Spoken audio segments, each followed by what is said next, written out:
going to begin today with, he has the Robert Scott Bell Show, and we'll start with him. After him,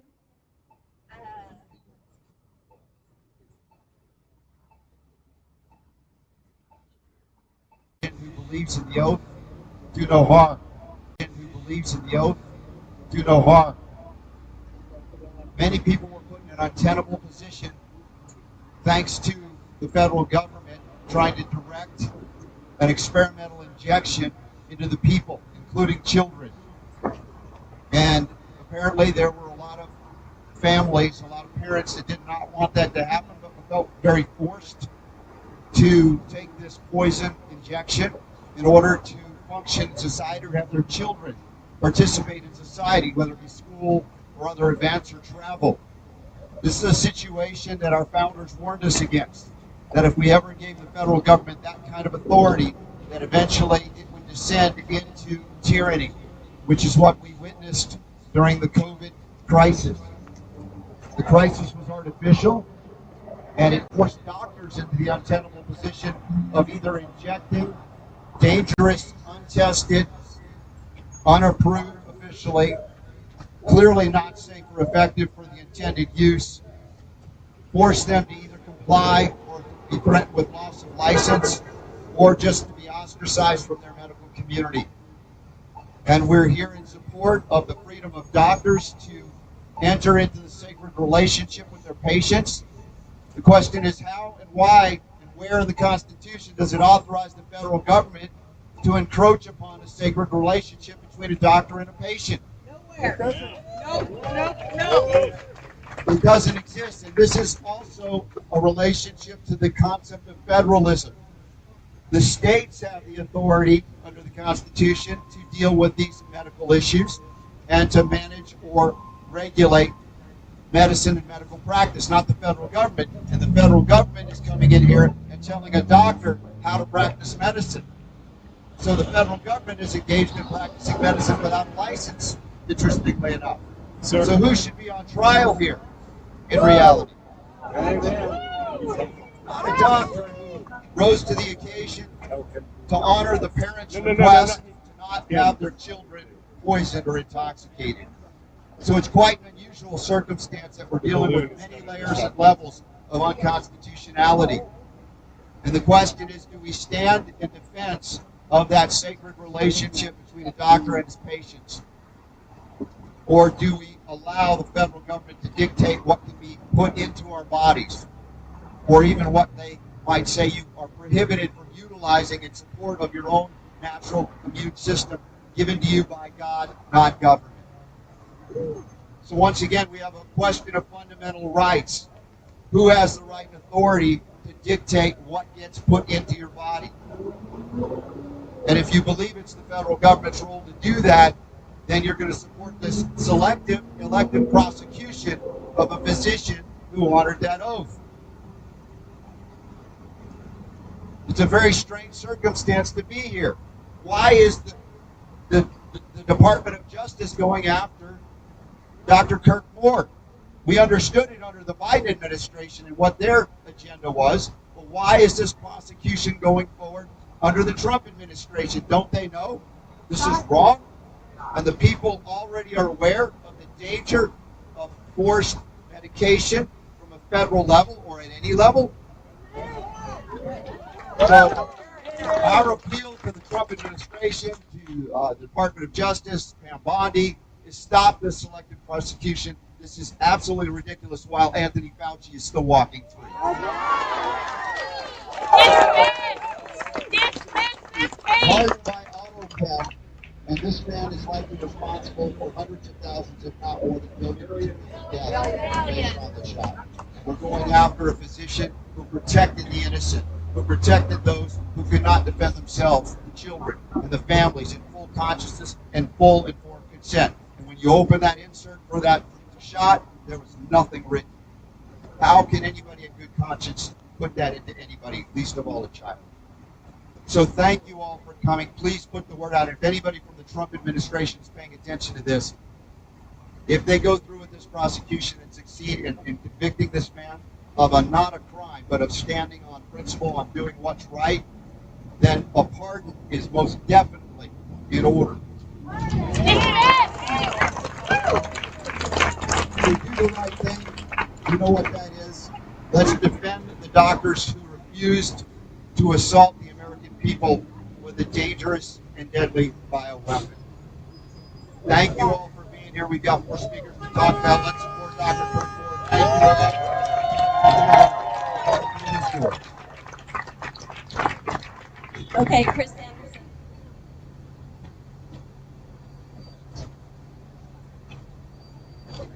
First of all, thank you everybody for showing up today on our behalf. Thank you for everybody like Tina and everybody, Jamie, Brenda, everybody who's been working behind the scenes on our behalf.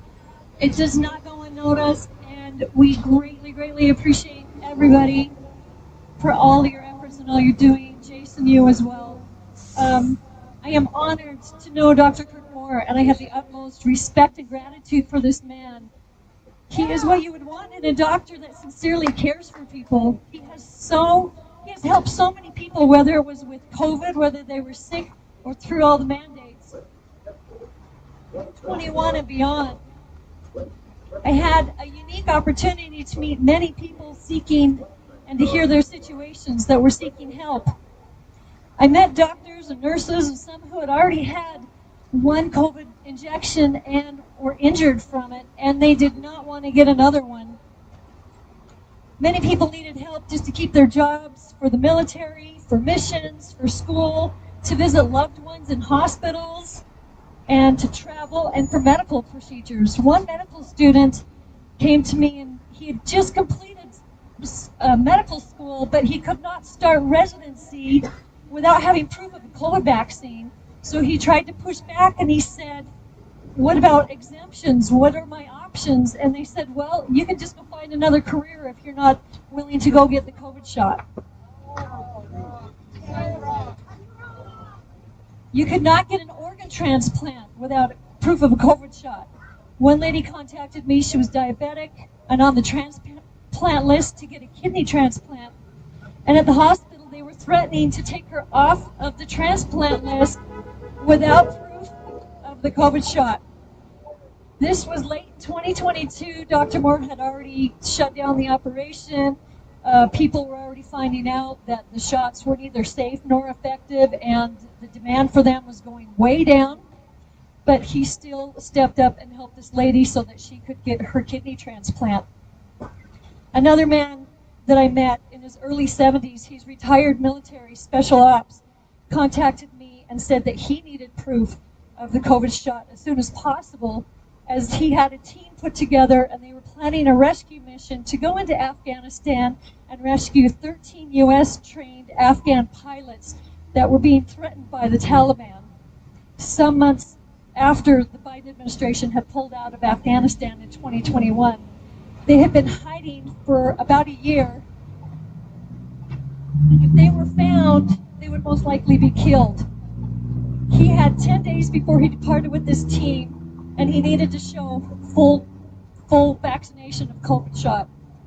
His wife was also going through cancer treatments, and at the time, and she did not want to take an experimental vaccine to jeopardize her or risk her health anymore. I met up with him, and he showed my husband and I a video of the 14th pilot that was being tortured and murdered on this video. And that just goes to show you that Dr. Moore at least contributed to saving 13 lives right there. Yeah.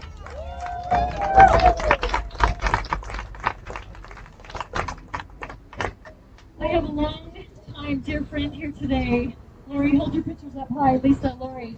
Over here in the corner on the west side, this is Nick Clark. He passed away just over a year ago. You can tell he's a young, healthy, 37-year-old young father of 2 young boys, husband and father. He went to work one day and died suddenly of a heart attack. They didn't even have time to do a defib or anything on him. They did an autopsy and found that his heart was severely inflamed and his lungs. which showed myocarditis. There's no reason for this in a young, healthy man like Nick, who had his whole life in front of him. His brother was just diagnosed a few months ago with leukemia. Both of these young men had the COVID shot. The FDA just over a week ago put on a black box warning on the COVID shots. The FDA announces new safety warnings on all mRNA vaccines, cites extreme risk of myocarditis along long-term heart damage in young men. These shots need to be pulled off the market. People need to be educated and tested and take steps to reduce this heart damage and risk. Dr. Moore needs to be released from persecution and recognize that he is a true hero for discovering these dangers of the shots early on and saving lives. The data is out on these shots. An LA district judge a year ago confirmed that these shots do not meet the definition of a vaccine.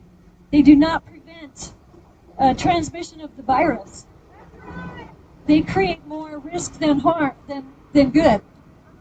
Japan just released a study last month of 18 million people showing that their mortality rate is higher among those citizens who have had more COVID vaccines than those who did not. There's over 3,400 peer-reviewed studies now that show that these shots are dangerous and have even been classified as bioweapons. Yet we are prevented from defending ourselves and talking about any of these harms to help our cause and to show that we were only trying to protect people from harm. Heroes.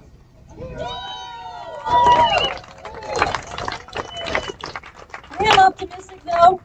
I believe that we will win this case because we are on the right side of history. Even though that they have stripped us from our constitutional rights and our fair due process and trial, because we are on the right side of truth, and truth always wins. Dr. Moore, you will not be forgotten, right? We will not forget you for your courage and for fighting for what's right. We will stand with you. Please do not forget him. Continue to support him and his cause. You are a true hero, and I know without a shadow of doubt in my mind that he has contributed to saving many lives, not just now, but for generations to come. Thank you.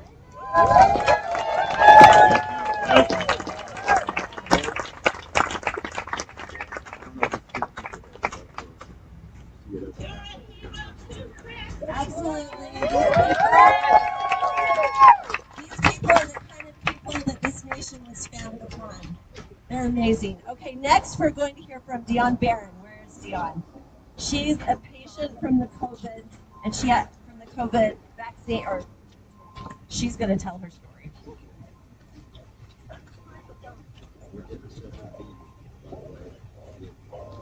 It's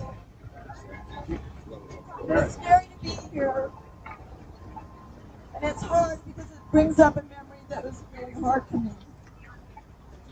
I had the horror of a parent of waking up in February 2022 to a call that my daughter was in a hospital, trauma hospital in Palm Desert, California. She had crashed in a paramotor, and they didn't know if she would live because they couldn't stop the internal bleeding. And they called to tell me that she might die. I packed my bags, got the first airplane, and remembered that I had stayed away from the COVID shot. I was trying to be safe, but now I'm going to a California hospital and I might not be able to see my daughter. It was so scary that she was dying, and I didn't have a way to get into the hospital. So I called a friend and said, do you know anything I can do? And she gave me Dr. Moore's number. I called and they said, well, she has a waiting list. I said, but she's dying. And they said, be here in an hour. And they gave me my documentation that I could go into the hospital and be with Leslie. He was a hero in my life. He let me be by her side. Yeah.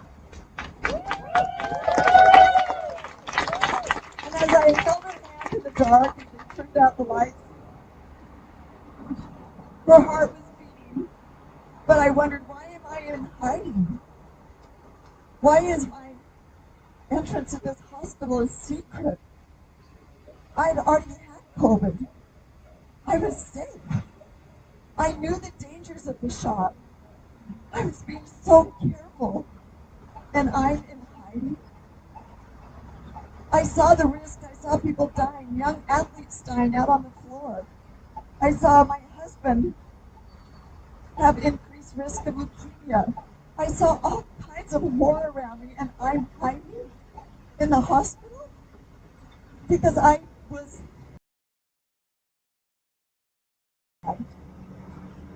Dr. Moore is a hero. He stood up in this messy time and offered me freedom, offered me the right to be with my daughter, to hold her hand and encourage her. And she did get well. There were many, many times that we felt that can you not discount the power of holding a mom's hand, of prayers that we had side by side. It's loading it. Dr. Moore saved her as well. I have to wait to charge it. It's waiting. And I'm so grateful that he stood up. And he's a man of integrity. And I am so pleased to be here and speak for him and cheer him and be thankful for Dr. Moore.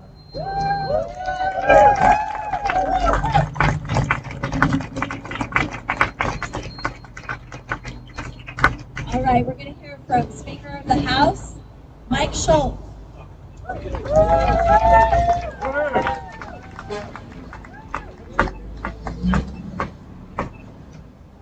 Thank you. Thank you. Can you hear me okay? Great. Thank you. Tina, thanks for inviting me. Jason, thank you for inviting me out today. I first want to say good morning and welcome, and thank you for showing up. I can't be more proud of the way you all stood up and fought, banded together with the legislature to push back and say no. Those committee hearings were unlike any other committee hearing I've ever seen. Overflow room after overflow room after overflow room. You all coming out and showing support and saying, no, we're not going to let the government take away our freedoms. Thank you for your work and your effort in pushing back on that.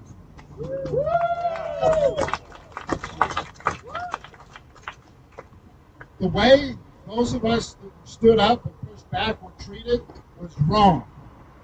We were treated like second-class citizens if we didn't get the shot. We didn't get the vaccine. Think about it for just a minute. You had to have a vaccine passport to walk down the streets and go into a shop, to go to a jazz game, to go to a restaurant. That was unbelievable. It was wrong. And I'm grateful. I'm super grateful for those of you that stood up and came out and pushed back and said, enough's enough. We're not going to let the government take away our freedom.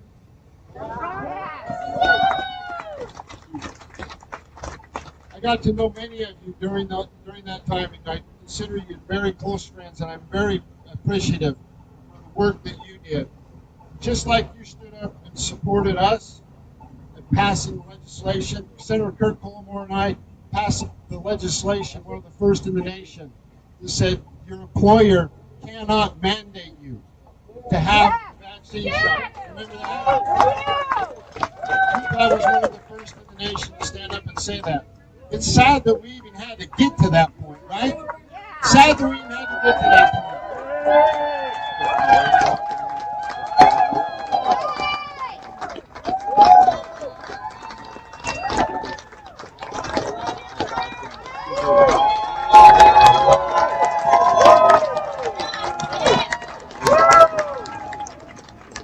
Thanks everybody for being here. I really appreciate it.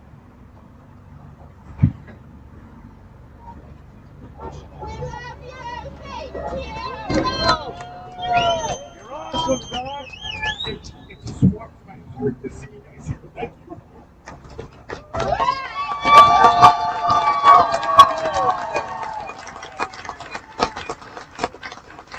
Thank you, Dr. Moore.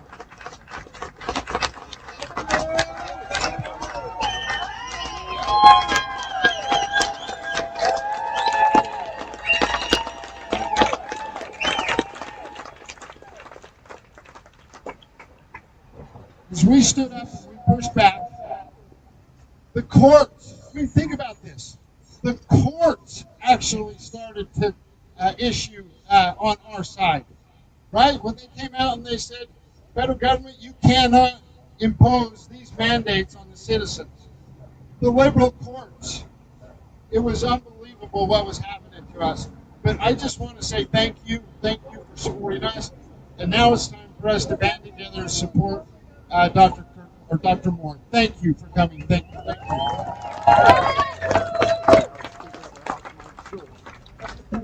Support of Dr. Kirk Moore here. All right, everybody. We are now going to hear from Michael Moore. Is he here? No, not Michael Moore. Sorry.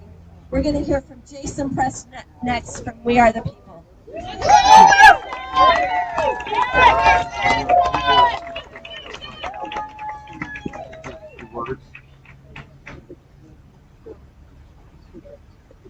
We are also simulcasting the feed on our Rumble channel, separate with better audio for the speakers. Back to Edward Zoll and the Dive 7 routine. We're going out through Dive 7 _ on action as well.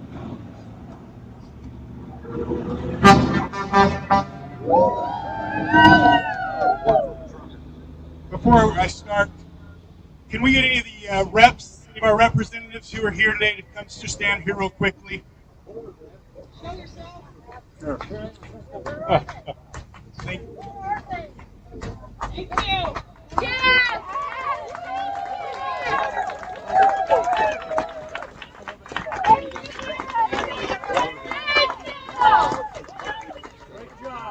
You have a backbone. Thank you.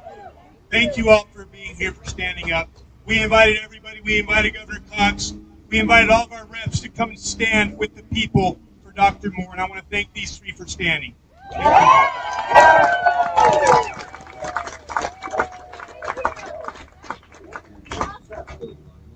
Now,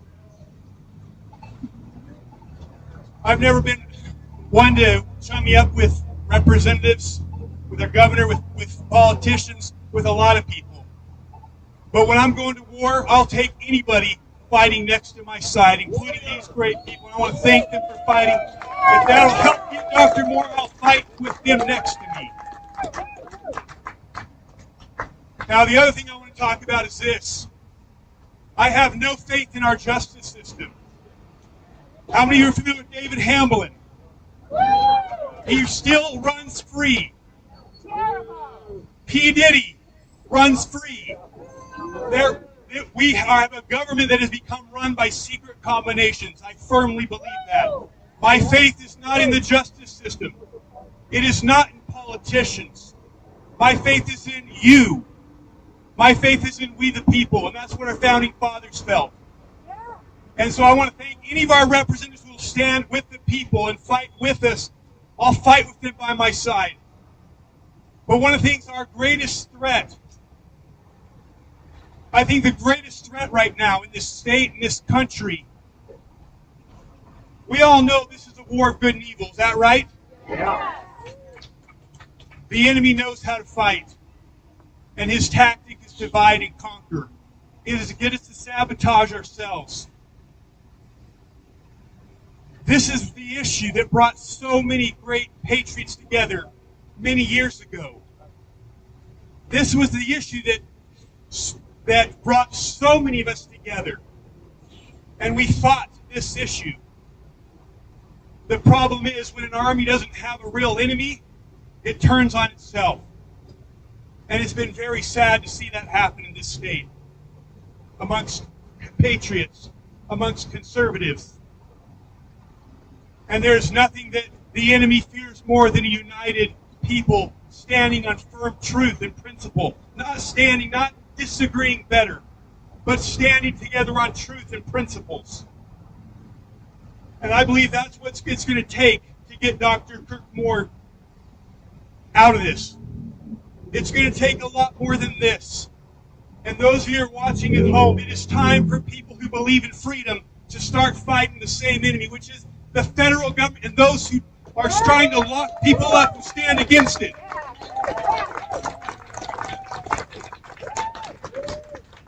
There's another reason we all need to be here. Besides, it's the right thing to do. And that is this. The Founding Fathers, one of the great quotes said this: if we don't hang together, we'll surely hang separately. They're coming for Kirk now. But how long till they come for each of us if we don't stand up against this? These vaccines, these mandates, they wouldn't have stopped unless you hadn't demanded it. There is nothing more powerful than an individual and a group of individuals who know who they are and know where their authority comes from.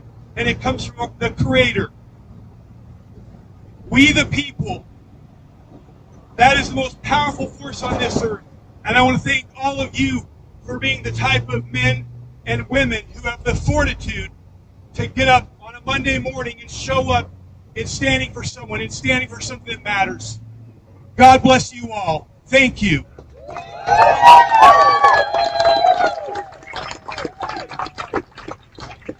And I'll introduce Michael, okay?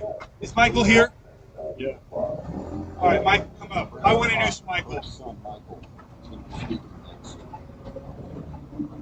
Ever since this all started going down with Kirk a couple of years ago, I became very close friends with him because I love people who are willing to put their lives on the line for freedom.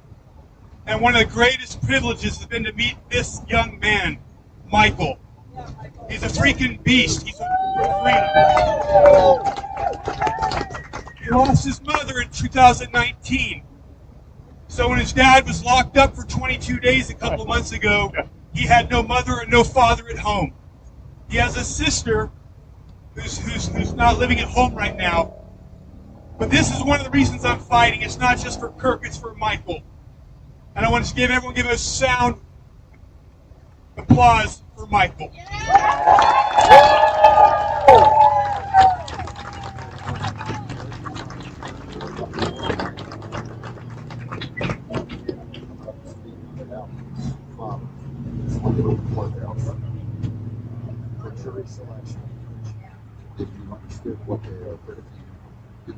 Thank you, everyone, so much for coming out. There are times that try men's souls. Thomas Paine said that a physician, a veteran, and now someone at the center of a physician, a veteran, and now someone at the center of a national storm. But to me, he's simply my dad, the man who taught me to tell the truth, even when it's hard. The man who showed me that doing the right thing often comes with a cost, but it's still always the right thing. When I was going into 8th grade, the world was shutting down. Kids were being forced to cover their faces, to sit in silence, to obey rules that made no sense. My dad didn't just complain about it, he acted. He protected me in the most selfless, painful way a father can. He sent me away from my home, my friends, and everything familiar, so that I wouldn't have to live under those mandates, so that I could grow up with freedom, not fear. He bore the weight of that decision, not because it was easy, but because it was right. He always does what's right. He didn't choose the easy path. He chose the honest one. He chose his conscience over comfort, his patience over politics, and our family always over his reputation. I've watched him walk through fire these last few years. I've seen the headlines, I've heard the rumors, but I've also seen him hold his head high. I've seen him walk with dignity. I've seen him speak truth in rooms where it wasn't welcome, and I've never ever been more proud to be his son. We're told that justice is blind, but I've learned that it can be cruel. It can punish people not for what they've done, but what they represent. My dad represents strength. He represents resistance. He represents what it means to hold the line, not just for his patients, but for all of us. Some dads teach their kids how to ride a bike. Mine taught me how to stand when everything around you tries to make you kneel.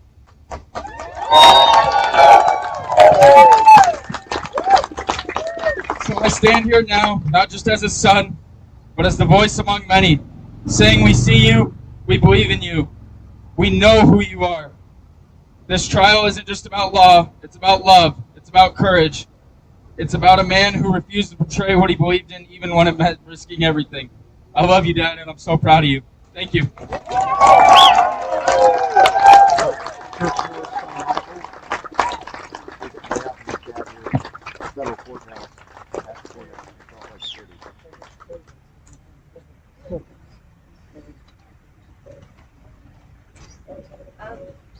Can you hear me okay? Yeah. Whew, that was a little bit emotional for me. I just wanted to take a few minutes before we hear from Ed Zoll. In October of 2021, I was one of a couple of people who planned an event called the We Can Act Liberty Conference. Were any of you there? We brought over 50 speakers from across the nation, and we were trying desperately to get information out to people about COVID, about the vaccines, and give them options. And it was a great success. Since that time, interesting things have happened to some of my speakers. One of my speakers was murdered, and there have been other serious issues with some of my speakers where their lives have been threatened. They've had to go into hiding. It's crazy. It feels like we didn't kind of put those things behind us so much that we've kind of forgotten about the tragedy and horror of that time. To me and saying, the same thing happened to me. My mom died alone. My husband died. My child died. It's unbelievable that this happened in America. It can never, ever happen again. So many people don't even know. So many people don't even realize what is going on. All right, we're going to have Ed Zoll from Died Suddenly, one of the producers from Died Suddenly, come up and address us.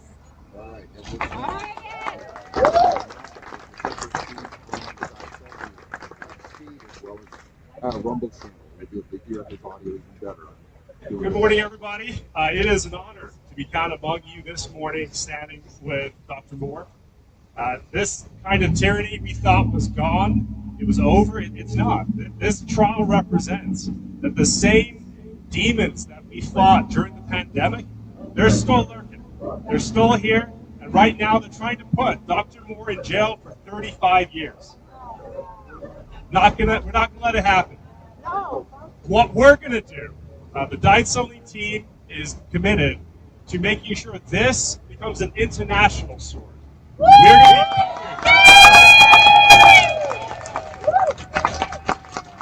We're going to be covering the trial daily.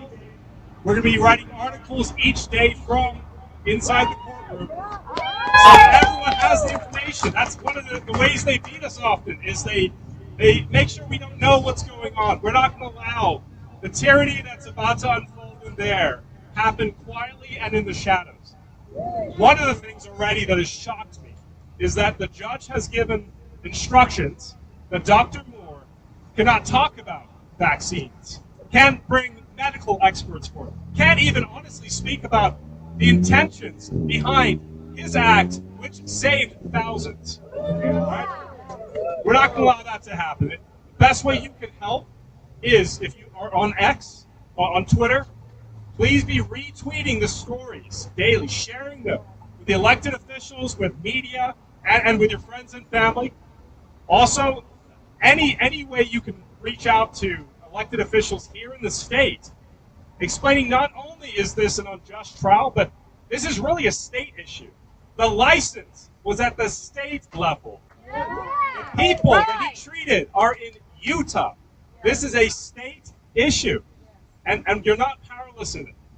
The foundation of this city was, in part.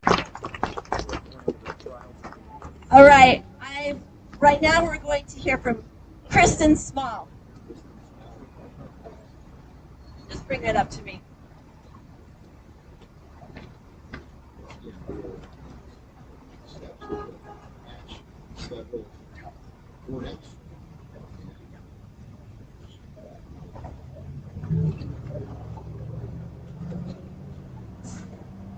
Good morning, Patriots. Louder, we can't hear you. My name is Kristen Small. Can you hear me better? Can you hear me? No. Do I need to move down? Speak louder. Hello? Hello? This I can hear that it's better now. Can you guys hear me okay? Can you hear me okay? A couple years ago, I attended the rally at the University of Utah where Dr. Moore, for his behalf, and he asked me to speak about my story. My story is about my two brothers, I've got my sign there, if you would be so kindly to hold that up, who were murdered by the government. My first brother, Bill, he lived in Los Angeles, California. And he, because of all the mandates, all the lockdowns, all the coercion, all the false narratives, he succumbed to the Pfizer vaccine. 2 weeks later, after he had the second Pfizer vaccine, he died. He died on May 18th, 2021. My brother Jeff found him on the couch dead. He immediately called the paramedics. The paramedics came to his house and they realized he was a young 56-year-old with no major health problems, and he died suddenly. They said, we will go ahead and do an autopsy. My brother Jeff said, by the way, he had his second COVID vaccine 2 weeks ago. The paramedics quickly changed their story. They said, we're not doing an autopsy. We're going to bring him down to the funeral home immediately. At that point, I contacted the county coroner's office in Los Angeles. I got the runaround. I finally spoke with one of their coroners, and he yelled at me over the phone once I asked him that we are demanding an autopsy for our family because he was young and healthy, and people don't die young in my family. My dad's turning 94 this month. My mother's turning 91. And so with that said, I knew that it was a cover-up because on their website it said, anyone dying suddenly, we will do an autopsy. Well, I contacted a third party, 1-800-AUTOPSY, and I spoke with the woman that arranges the autopsies. I got the autopsy for my brother, and with that, it said, the report said that he died from a myocardial infarction. His heart was inflamed, and his heart was double the size of a normal heart. That woman then got very nasty, and she said, we are not allowed to put anything COVID-related on an autopsy report. I had one of my doctor's friends that read the autopsy report, and he said it's obvious that they worked around it and would not put for spike proteins and anything COVID-related for his death.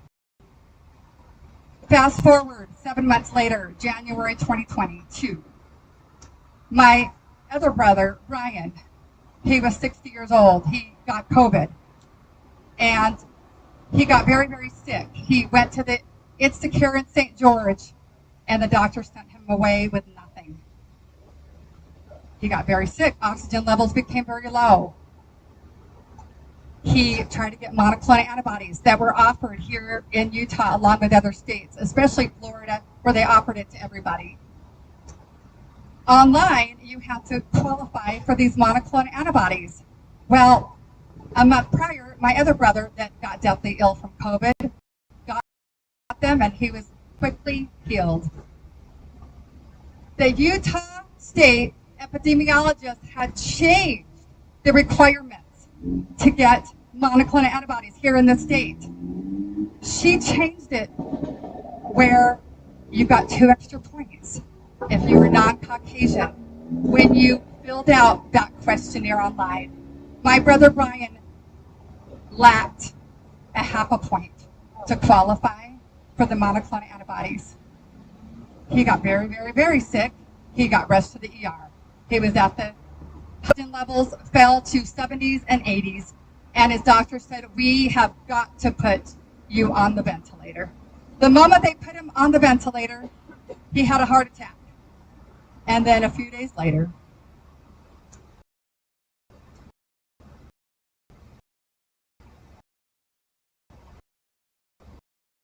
the ventilator, it punctured both lungs of my family for the loss of my beloved brothers.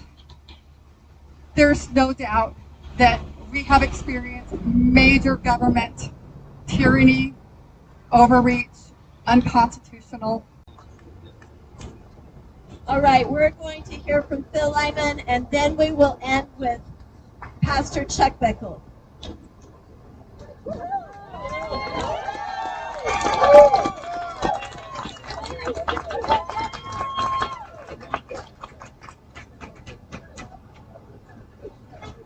Today is a good day. I didn't want to use any quotes, but I will use this quote. Everyone dies. Not everyone truly lives. And it is a good day. It's a good day when we stand up for our freedom. If you haven't been inside this building facing a federal judge, you haven't really lived, and I have. I spent 15 months on and off up here in front of this judge, one of these judges in this courthouse, and I would not trade it for anything. It taught me a valuable lesson. It taught me that you cannot trust your government.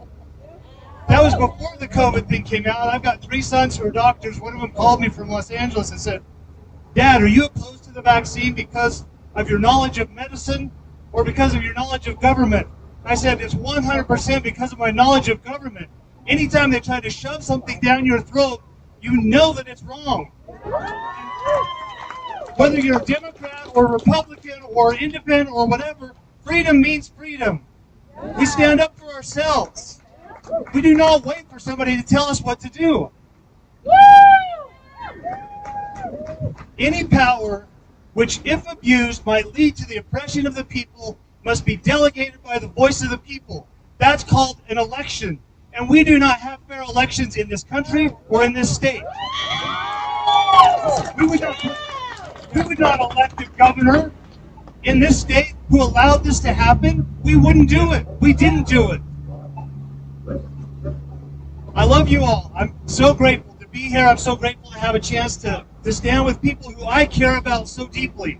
I didn't come up here to speak. I set my alarm for 1:50 a.m. knowing that I'd have a drive, listen to some good audiobooks, and come up here and be with people who I love, who I care about, who feel the same way about freedom that I do. So thank you. Thank you, Jason. Thank you.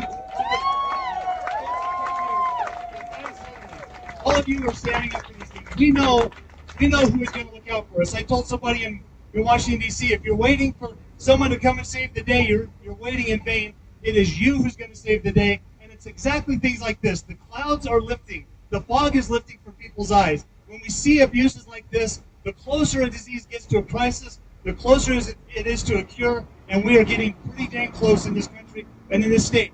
I'm wrong. But the criminals are out walking the streets, walking free, while good people, honest people, are being prosecuted by this corrupt justice system. We got to put a stop to it. Thank you all. Thank you.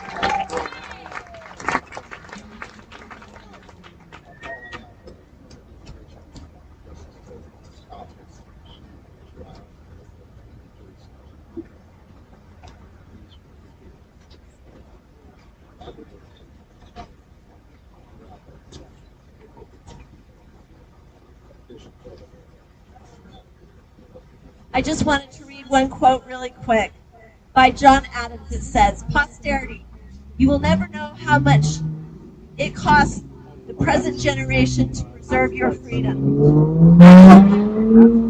I hope you will make good use of it. If you do not, I shall repent in heaven that we ever took half the pains to preserve it." Amen. Thank you. I come here this morning, first of all, to represent the Word of God, the God that created everything that is, the God that gives us the freedoms that this country was built upon and stands upon. And this morning, today, we stand at a crossroads, not merely of law, but of conscience, freedom, and the very principles upon which this nation was built. We're here today because a doctor, sworn to the sacred duty of first do no harm, chose to stand for the freedom of conscience, for medical truth, and for the rights of ordinary citizens to make personal medical decisions without coercion from the government or their employers. And that's why we're here. That doctor now faces a sentence harsher than many violent criminals, not because of the greed or personal gain, because of his unwavering commitment to his oath, his patience, and his country, and our founding ideals as a nation. The doctor believed correctly, as it turns out, that the COVID-19 vaccine carried serious, even fatal risks that have now been publicly admitted by government agencies and medical bodies worldwide. But far more than a medical debate, this case strikes at the heart of liberty, liberty of conscience, the right cherished by our founders above all others. James Madison, known as the father of the Constitution, declared this: conscience is the most sacred of all property. He also said the religion then of every man must be left to the conviction and conscience of every man.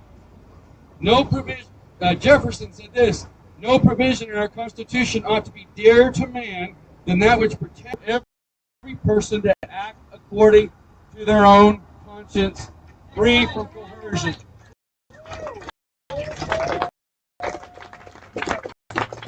Our founders did not advocate blind submission.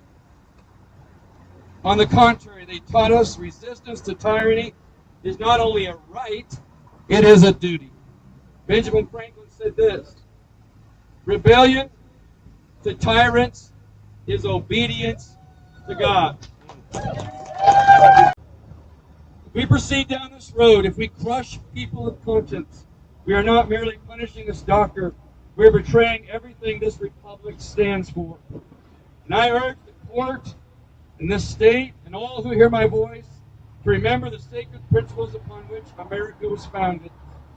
Principles of liberty of conscience, freedom from tyranny, the right to dissent of the individual. And what we saw here in our state was the tyrant's will violating the rights of the individual.